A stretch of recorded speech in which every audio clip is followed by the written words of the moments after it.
E aí pessoas, meus amigos, eu preciso dizer que esse canal aqui tá numa época bem difícil. A frequência dele tá, tipo assim, muito, mas muito ruim. E cara, basicamente eu tô fazendo vídeo a cada vez que o cometa Halley passa pela Terra, né? Cada vez que o cometa Halley passa é quando eu posto vídeo. Eu vou fazer o quê? Mas, cara, eu queria mudar isso, né? Teve um vídeo recentemente, um vídeo um pouco grande, né? Mais editado, e eu gosto de fazer vídeo assim. Mas eu senti que precisava de um conteúdo diferente. Não só resumos e reviews duvidosos de desenhos e filmes, mas também vídeos de lista que fazem, né, bastante sucesso, né? Eu espero que esse aqui também dê. Então, se preparem, né? Porque eu tentarei trazer pelo menos uma lista ou um outro tipo de conteúdo um pouquinho mais simples toda semana. Então, né, vai ser assim a programação do canal, né? Um vídeo longo e mais trabalhado, e um vídeo de lista menos editado, né? Um pouquinho mais vagabundinho.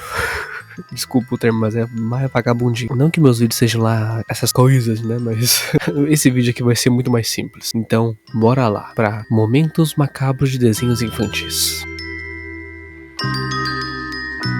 Como Branca de Neve está nos assuntos hoje em dia, né? Porque lançou esse filme que, bom, na verdade ele já tá sendo esquecido, né? O que ele merece, porque o filme é horrível, uma merda. Mas então a gente precisa relembrar dos clássicos. E tem uma cena do clássico e bom Branca de Neve de 37 que marcou a minha infância. E o que o meu eu criança ficou meio traumatizado, teve pesadelos, mijou na cama. Na verdade isso era problema de controle de mijo, então eu mijava na cama. Por que eu falei isso? Se você não entendeu, nem eu também. A cena em questão é a cena que a Gal Gadot, quer dizer, a rainha Má, manda o caçador ir atrás da Branca de Neve e simplesmente desviver ela e trazer o coração dela pra ela. E sim, essa cena consegue ser melhor que qualquer cena do filme da Rachel Zegler, que até tem a cena da floresta, é claro, né? Mas ainda assim não vale a pena ver o filme. Cê é louco, não compensa. E é mais um exemplo de que a Disney tá sem ideia do que fazer com as suas animações antigas. Só teve poucos live actions dela que realmente foram bons e honraram o material original. Esse aqui, não. Quem sabe sai um vídeo ou não, né? Porque já lançaram milhões de vídeos, então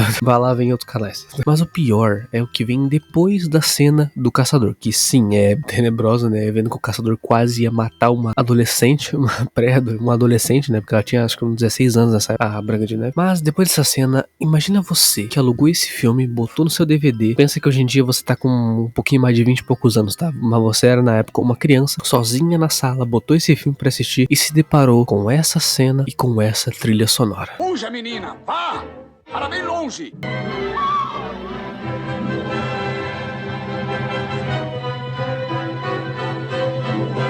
Bizarro, mas genial e com certeza uma das cenas que mais me marcou na minha vida.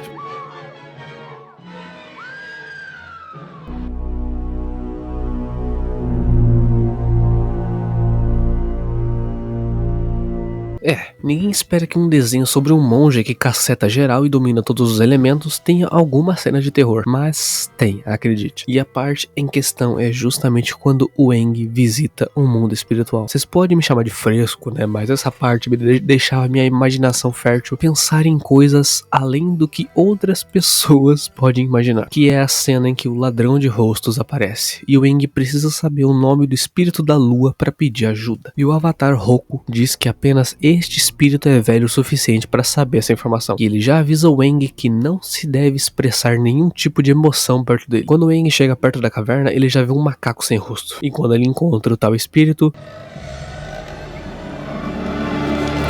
Welcome, Thank you. my old friend the Avatar. Sim, essa centopeia com o rosto de vários animais e pessoas, incluindo o rosto da amada do antigo Avatar da Água, me fez claramente imaginar coisas horríveis, principalmente com esse corpo de centopeia dela, de lacraia. Me deu muito medo. E obviamente, né, eu era uma criança e não conseguia controlar muito bem a minha imaginação, mas isso claramente me marcou bastante e, né, mostra mais um pouquinho do porquê que esse desenho é tão bom, simplesmente um dos melhores desenhos de todos os tempos.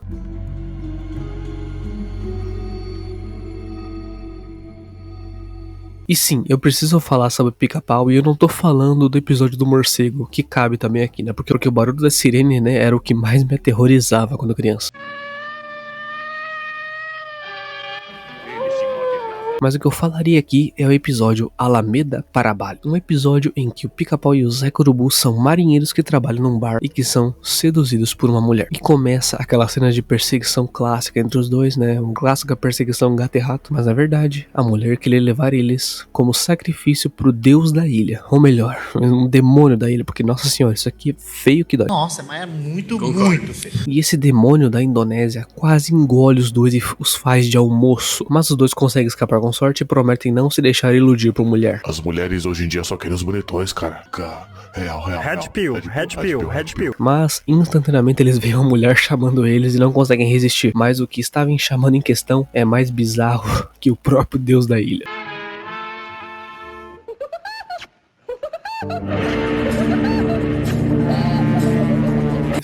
Sim, achamos outra coisa mais bizarra do que aquele cara ali. Mas falando também em Pica-Pau, além desse episódio, tem também o que o Pica-Pau tem uma Sugar Mommy, que não deixa ele fugir de jeito nenhum dela. E cara, esse episódio também me marcou porque, né, a gente sempre viu o Pica-Pau fugindo das situações, né, mas nesse episódio não deu, ele terminou sendo literalmente sequestrado. E sim, me marcou bastante esses 3 episódios aqui, né. Um roubinho na lista? Talvez, né, porque eu coloquei 3 episódios, talvez um roubo. Mas quem liga, o canal é meu.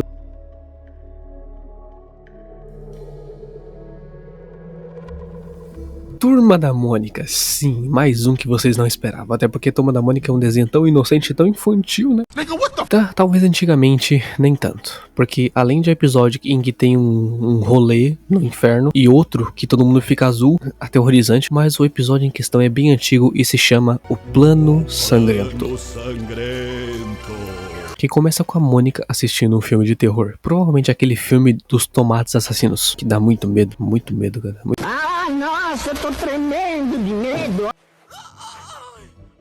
Minhas mãos estão sujas de sangue. E chega o Cebolinha e provoca a Mônica. Bom, todo mundo já sabe que os dois se amam, né, desde criança. E o Cebolinha sempre dá um jeito de derrotar ela de qualquer jeito. E o plano da vez dele, do Cascão, é bem imoral, bizarro, indiscutivelmente... me faltou palavras, mas enfim. Olha só essa cena. Cebolinha, fale comigo. Você não conhece a sua força, mas a bola retal de... Não pode ser. Não! And the Oscar goes to... Os dois aparentemente mortos e a Mônica se culpando por ter literalmente assassinado seus dois amigos. Eu sei que isso é um desenho infantil, mas pensa só, a Mônica é uma criança de 7, 8 anos. Todo mundo ali é 7, 8 anos por aí. E é uma criança que não entende muito bem do mundo e acabou de ver que machucou fatalmente os seus amigos. Ela se sente uma assassina. Imagina na vida real isso aqui. Foi isso que eu imaginei quando eu vi esse episódio. Mas, né, pra você, né, tirar um pouquinho desse clima pesado, tá aqui uma cena da Magali sentindo fome. Cansado, de repente, me deu uma vontade de comer hambúrguer. Tô cagado de fome.